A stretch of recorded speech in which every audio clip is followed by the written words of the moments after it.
দর্শক আসসালামু আলাইকুম। উপদেষ্টা রংপুর পীরগঞ্জে বৈষম্য বিরোধী ছাত্র আন্দোলনের যে প্রত্যেকটা জেলা থেকে অন্তত পক্ষে 4 জন করে উপদেষ্টা নিয়োগ দেওয়ার জন্য, এবং কুমিল্লা মাত্র একটা বিভাগেই 13 জন উপদেষ্টা রয়েছে।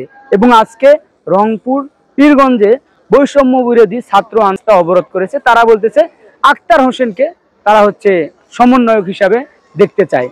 এবং এই যে সমন্বয়কের যে বিষয়গুলো এসেছে, যে বাংলাদেশের 64 জেলা থেকে এই বৈষম্য বিরোধী ছাত্র আন্দোলনে সাবেক প্রধানমন্ত্রী শেখ হাসিনাকে দেশ ত্যাগ করাইলো, এবং যেখানে রংপুর পিছিয়ে পড়েছে, যেখানে আবু সাইদ জীবন দিয়েছে, কিন্তু রংপুর থেকে এখন পর্যন্ত কোনো উপদেষ্টা নেওয়া হয়নি।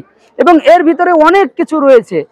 সাধারণ মানুষ মতামত দিচ্ছে যে এই জন্যই কি আমরা যে আবার নতুন করে দেশ স্বাধীন করেছিলাম, যে বৈষম্য এখনো রয়ে গেছে বিভিন্ন জায়গায়। এবং আমরা দেখতে পাচ্ছি যে এই বিষয়টা নিয়ে এখন মানুষ বলতেছে যে জায়গা থেকে কেন্দ্রবিন্দু, যে রংপুর থেকে যে আবু সাইদের জীবন দেওয়ার মাধ্যম দিয়ে সারা বাংলাদেশের মানুষ কিন্তু জেগে উঠেছিল, কিন্তু সেই আবু সাইদের রংপুরের কোনো এখন পর্যন্ত উপদেষ্টা সেখানে নেওয়া হয়নি।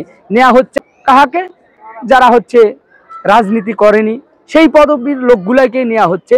কিন্তু এই যে বিপ্লব যে হয়েছে, যে তারা এখন যে উপদেষ্টা হবে তারা আসলে রাজনীতিবিদ হবে না, কারণ ছাত্রদের অভ্যর্থনেই কিন্তু শেখ হাসিনাকে দেশ ছেড়ে চলে যেতে হয়েছে।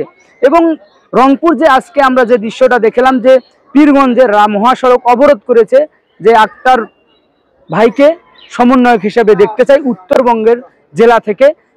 কিন্তু ভাই, রংপুরটা কেন পিছিয়ে রয়েছিল আমরা এই জিনিসটা এখন পর্যন্ত কিন্তু জানতে পারলাম না। যে জেলা থেকে সেই আবু সাইদের জীবন দেওয়ার মাধ্যম দিয়ে সারা দেশের মানুষ একত্র হয়েছিল, এবং সেই জায়গাতেই কিন্তু আজকে বৈষম্য, সেই জায়গায় কোনো উপদেষ্টাই নেই। রংপুর সবসময় পিছিয়ে পড়া আমার কাছে মনে হচ্ছে, কেননা উত্তরবঙ্গেরই তিনটা প্রধানমন্ত্রী, যেমন বেগম খালেদা জিয়া, যেমন ছিলেন রাষ্ট্রপতি হুসাইন মোহাম্মদ এরশাদ, সাবেক প্রধানমন্ত্রী শেখ হাসিনা, তারাও কিন্তু ছিল।